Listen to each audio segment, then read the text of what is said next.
Hello and welcome to Polaris Film School. I'm your host John Jenkins, and it's my pleasure to bring you guides, tips, and lessons to start your filmmaking and photography career. Let's get started. In today's guide, we're going to be breaking down lenses. Okay, so let's get started with the definition of a lens. So a lens is going to be a tool used to bring light to a fixed focal point. They take a lot of time, science, and math to fabricate. So let's take a moment to really understand these fascinating tools.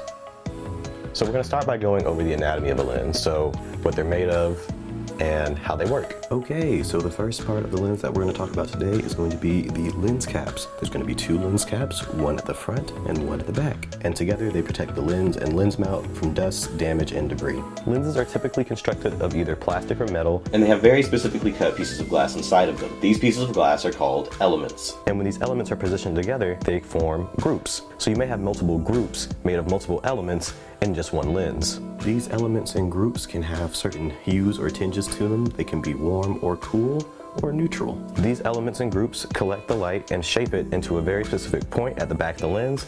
This point is called the convergence point. Speaking of convergence point, let's touch on chromatic aberration. Chromatic aberration is an optical error. It's produced when a lens fails to focus all the different wavelengths of color. It's usually most noticeable in highlights. Okay, so the next part of the lens we'll talk about is going to be the lens hood. So the lens hood is going to be a tube or ring that's attached to the front of the lens, and this is going to protect unwanted light from straying into the lens. Next up is the index point. The index point is going to be a dot on the lens and the camera where they line up so they can join together properly. Some lenses come with weather sealing, which means they're resistant to water or dust. Another useful feature that they can come with is image stabilization, which can be very useful if you're doing handheld work or know you're going to be somewhere where you're going to be moving around a lot or it's going to be very shaky and you want to reduce that. While on the topic of elements and groups, let's go over a phenomenon called lens flares. A lens flare is when stray light infiltrates the camera lens and scatters when it hits the sensor.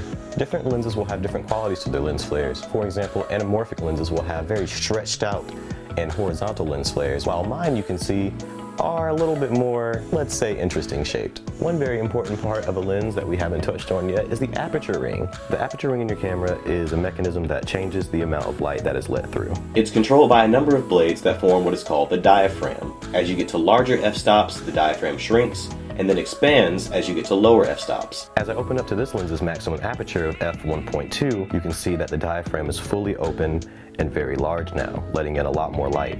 You can tell what size your aperture is by the f-stop. Your f-stop is going to be a set of numbers located on the outside of your lens. It's important to remember these key f-stops. In between each one of these f-stops, it's letting in double the amount of light. For example, an f2 will let in twice as much light as an f4, because remember, the smaller the number, the more light it'll let in, and the bigger the number, the less light it will let in. This is not to be confused with t-stop, which measures the actual amount of light hitting the sensor. It accounts for other variables like dust and filters, whereas your f-stop measures just the size of your aperture. Your aperture can also determine depth of field and fall off. We discussed depth of field previously, but basically it's that sweet spot of what will be in focus, and that changes depending on your aperture. Bigger apertures will have a larger depth of field, smaller apertures will have a much shallower depth of field. When I say fall off, I'm referring to focus fall off, which is the loss of sharpness towards the edges of frame, usually due to the curvature of the glass, but can also be done intentionally in some cases. There's also another type of fall off called light fall off. Light fall off is a vignetting effect caused by more light reaching the center of an image rather than the edges. Again, this is caused usually by the curvature of your glass or can be done intentionally for artistic effect. Briefly, let's touch on sensor coverage, which is just going to be the area of the sensor covered by the lens. The last thing we'll talk about when we talk about our aperture ring is going to be bokeh.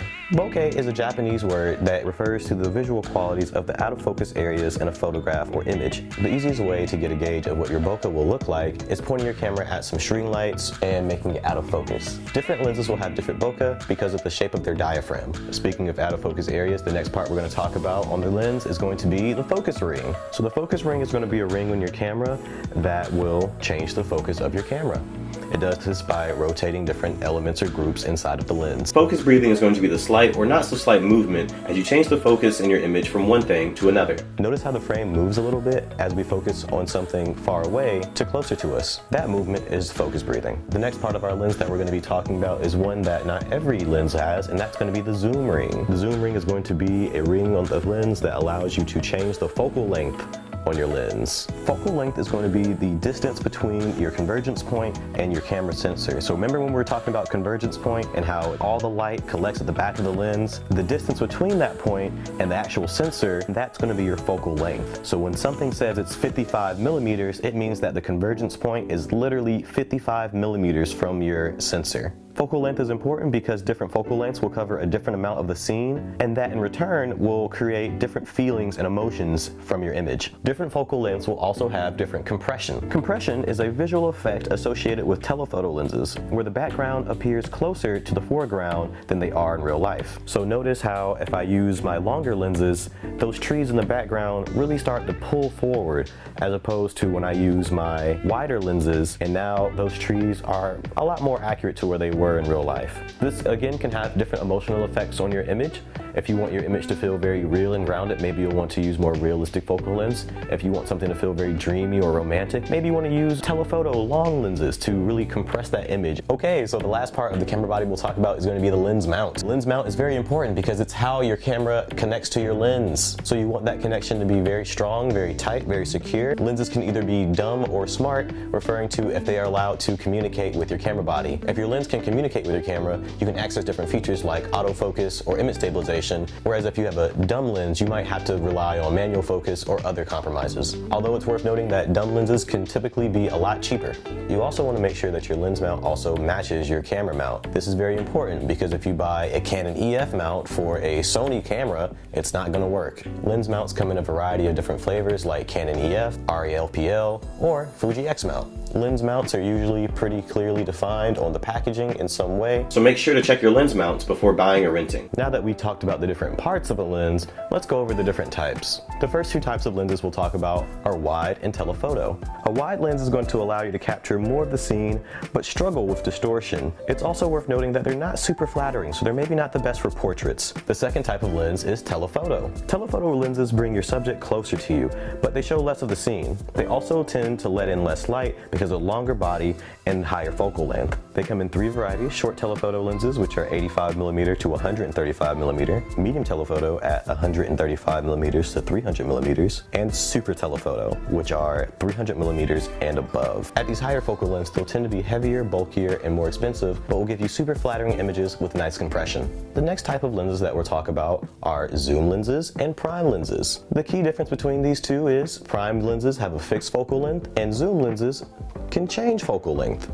A zoom lens will give you more flexibility. On the other hand, prime lenses do one thing very well. They can often have higher apertures, which means they'll be even more flexible in low light situations, and they can tend to be significantly sharper. There's also different types of specialty lenses. This can be something like a probe lens or a macro lens or even an anamorphic set of lenses. Before we continue, let's actually talk about speed boosters and adapters. So let's say you have a really great lens. You really can't let go of a specific lens, but you got a new camera body. What do? You have to use a adapter.